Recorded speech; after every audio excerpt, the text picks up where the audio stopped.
Hai chess lovers, Magnus Carlsen akhirnya bangkit dari kekalahan dan berhasil memetik kemenangan setelah 2 kekalahan di babak sebelumnya di turnamen Tata Steel Chess Master 2023 di Belanda. Teman-teman, di babak ke-7 ini, Magnus Carlsen berhadapan dengan Richard Rapport, pecatur nomor 1 Romania, yang dulunya nomor 1 Hungaria. Ini merupakan pecatur murid kesayangan dari Judith Polgar. Langsung saja kita bahas partainya. Magnus Carlsen bermain dengan bola putih, memulai dengan langkah E4, dijawab E5, kuda F3, hitam menjawab dengan pembukaan Petrov defense. Putih memukul pion E5 dan hitam D6, putih kuda D3. Ya, variasi yang sering dilakukan oleh putih adalah kuda kembali ke petak F3. Kemudian hitam memukul balik pion E4, putih D4, dan hitam D5. Nah, tapi ada juga variasi kuda ke petak D3. Mungkin teman-teman bisa meniru cara Magnus Carlsen ini kalau boring ya atau bosan dengan variasi kuda F3. Richard Rapport kuda memukul pion E4, Magnus Carlsen menteri E2, hitam menteri E7, putih kuda F4. Tujuannya adalah untuk kuda D5 mengancam menteri dan mengancam pion di petak C7. Hitam taktis dengan C6, putih F3, dan hitam kuda F6. Putih D4, hitam gajah F5 dengan tujuan memukul pion C2. Putih C4. Hitam H5 mencegah putih mainkan langkah G4. Putih kuda C3, hitam kuda A6. Sudah 10 langkah terjadi, langkah kuda A6 ini sangat bagus banget teman-teman. Tujuannya adalah untuk masuk ke petak B4 dan skak benteng di petak C2. Nah, merespon ini Magnus Carlsen memilih tidak rokade dan memindahkan raja ke petak F2.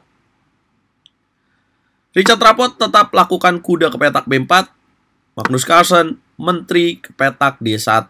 Dia menolak terjadinya pertukaran menteri.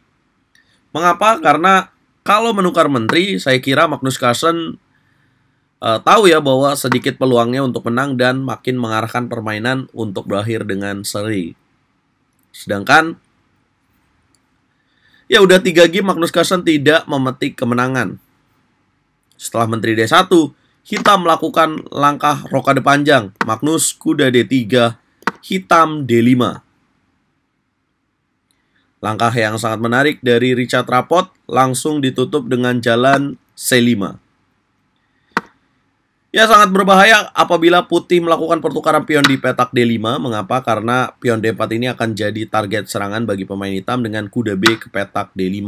Kalian bisa lihat bahwa benteng di petak D8 langsung menyorot menteri di petak D1. Dan juga berbahaya apabila putih memainkan kuda memukul kuda di petak B4 karena menteri memukul kuda B4 akan memberi tekanan pada pion D4. Nah, bahkan apabila putih memainkan langkah C5, maka hitam dapat lakukan langkah immortal gajah memukul pion C5. Boom. Kalau dipukul balik, maka akan ada menteri memukul pion C5 yang apabila raja ke petak G3 ini akan dikejar dan bahaya. Teman-teman, H4, raja F4, akan ada gajah D7, raja di tengah seperti ini, jelas berbahaya. Apabila gajah ke petak E3, maka akan ada kuda H5. Nah, ya, Magnus Carlsen akhirnya memainkan langkah C5. Langkah C5 ini juga fungsinya bagus banget.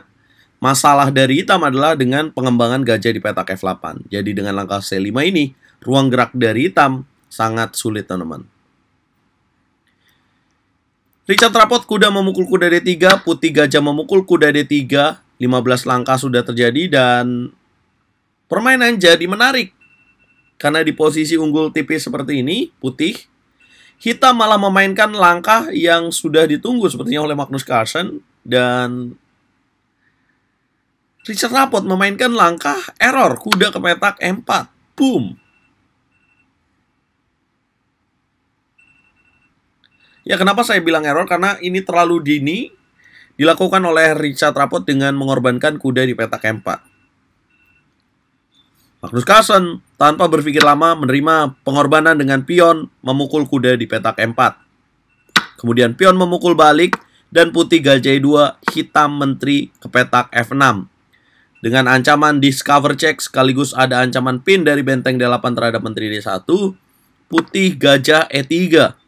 Richard Rapot, gajah memukul pion C5, putih benteng F1, Richard Rapot, menteri H4. Boom. Tapi dengan langkah ini makin membuat raja putih aman dengan raja G1.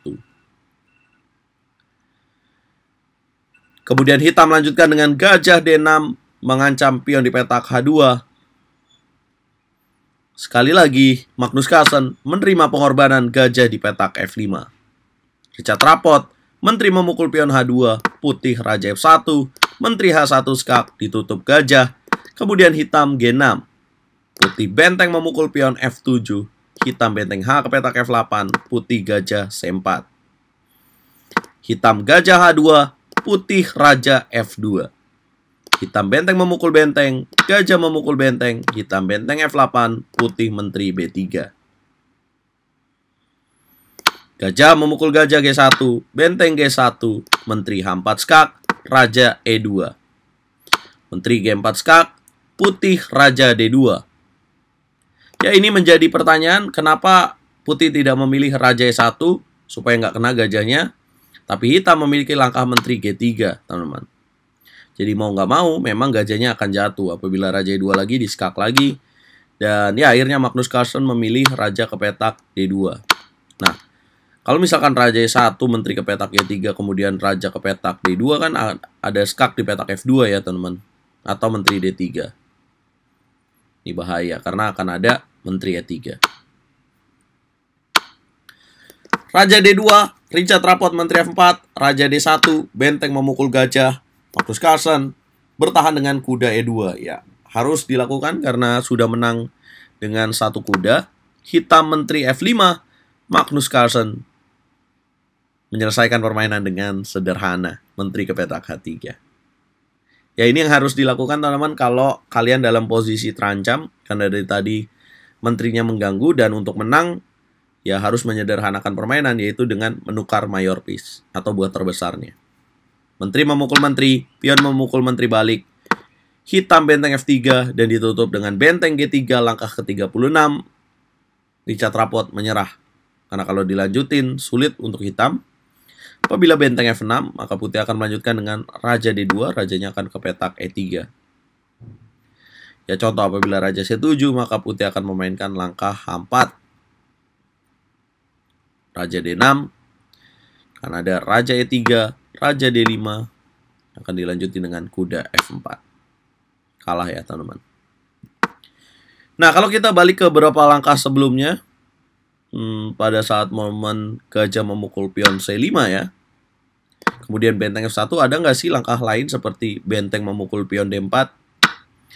Ini juga menarik teman-teman. Maka putih tidak boleh makan ya di sini, tapi memilih menteri C1 karena kalau makan bahaya banget. Menteri C1 kenapa bahaya ya? Kita jelasin. Karena kalau memukul benteng akan dijawab dengan gajah memukul gajah. Ini bahaya posisi rajanya. Raja E1, maka akan ada gajah memukul kuda C3.